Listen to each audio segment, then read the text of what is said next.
So today I'm talking about a Ford with the P0171 code, what it is and how you go about fixing it. And so what is a Ford P0171 code? Well, it's a System 2 lean Bank 1. And what does this mean? Well, it basically means that the Bank 1 side of the engine is getting more air than it is fuel, because there needs to be the correct air-fuel ratio mixture going into the cylinders. And the onboard computer seeing that this is off, that's not correct. And so it's going to have to be troubleshooted, know why. And one thing about a P0171 code is that it can be kind of problematic. It can be kind of difficult to troubleshoot sometimes. But I'm going to go over all the things that could cause it and how you can go about troubleshooting it. And Bank 1 is always the side of the engine with the number 1 cylinder. So if you find the number 1 cylinder, that's going to be Bank 1. And then the opposite of that is going to be Bank 2. And Bank 1 is the side of the engine that's having the problem. If you have a 4-cylinder, then it wouldn't matter. You'd only have one bank. And so what are some possible causes of a P0171 code? Well, the first thing to go and check is going to be the air filter. Because if that air filter gets really clogged up, then it can block the flow of air going into the engine and it can throw things off.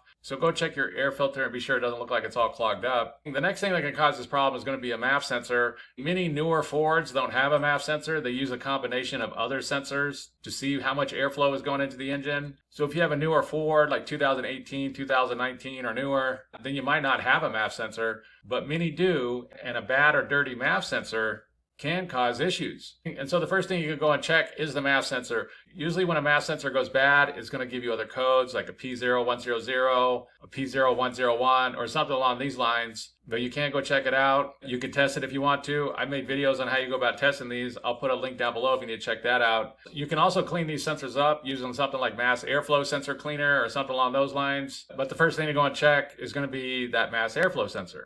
And so another thing that can cause this problem is going to be that there's a fuel delivery issue. And this is going to be something along the lines of like a clogged fuel filter, a bad fuel pressure regulator, and possibly a bad or weak fuel pump. And so the fuel filter can be built in with the fuel pump quite often, or there could be an inline fuel filter that'll be up and underneath the vehicle somewhere along the frame. And if this gets clogged up, then it can cause issues. And this is part of regular maintenance anyways. So if you haven't swapped out the fuel filter in a while, it can be a good idea just to go ahead and replace. The most common way to test to see if you do have a fuel pressure problem is to get a fuel pressure gauge. And you attach this to the fuel rail, and then once it's attached, you check to see what the rated fuel pressure is for your particular Ford, since there can be some differences. And if the fuel pressure doesn't match this, then you know there's an issue. So say, for example, your Ford's supposed to be running at 50 psi, but for some reason it's running at like 30 or 40 psi, then you know there's a fuel delivery problem. And again, that could be like a clogged fuel filter, a fuel pressure regulator, and possibly a weak fuel pump. And the next thing on the list that could cause this problem is going to be that there's a vacuum leak somewhere, and that a hose somewhere or something along these lines is leaking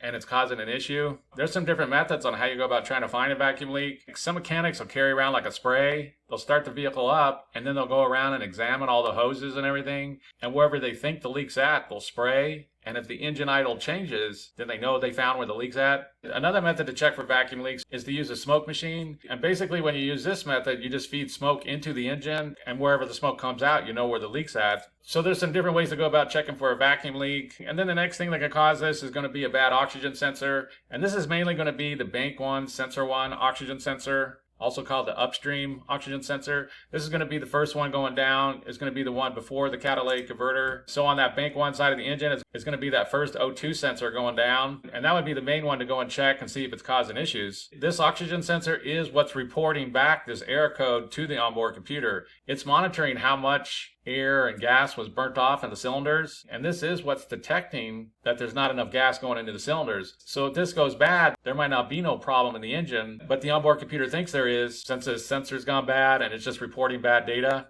A lot of people automatically go swap this out when they have a P0171 code. Although this code can be caused by many different things, so it may or may not be that sensor. And so you can test it if you want to, or replace it. I made a video on how you go about testing these. I'll put a link down below if you need to check that out. But the next thing to do is to go test or replace that Bank 1 Sensor 1 oxygen sensor. And the next thing is going to be that there's a bad fuel injector on Bank 1 that's just causing issues, and it's not spraying in the right amount of fuel like it's supposed to be. It could be clogged up or just malfunctioning or just having issues or something like that. There's some different ways you go about testing these fuel injectors. You can pull them out and physically examine them. You can also remove the spark plugs off of Bank 1 and see what the color of them are, because depending on how the cylinder's burning, the spark plug's going to be a different color. So if you could check out the spark plugs, match them up to a burn chart to find out which cylinders are burning lean, you can remove the fuel injectors on that particular one and swap it with a good one, or just examine it just to see what's going on. But the next thing to go and check out is going to be the fuel injectors. And so that's basically it. I just wanted to go over the main causes of a Ford with the P0171 code. If you have anything to add, please comment down below. If you have any questions, ask me and I'll try to answer them. If this video helps you, please click like, please click subscribe, and have a good day.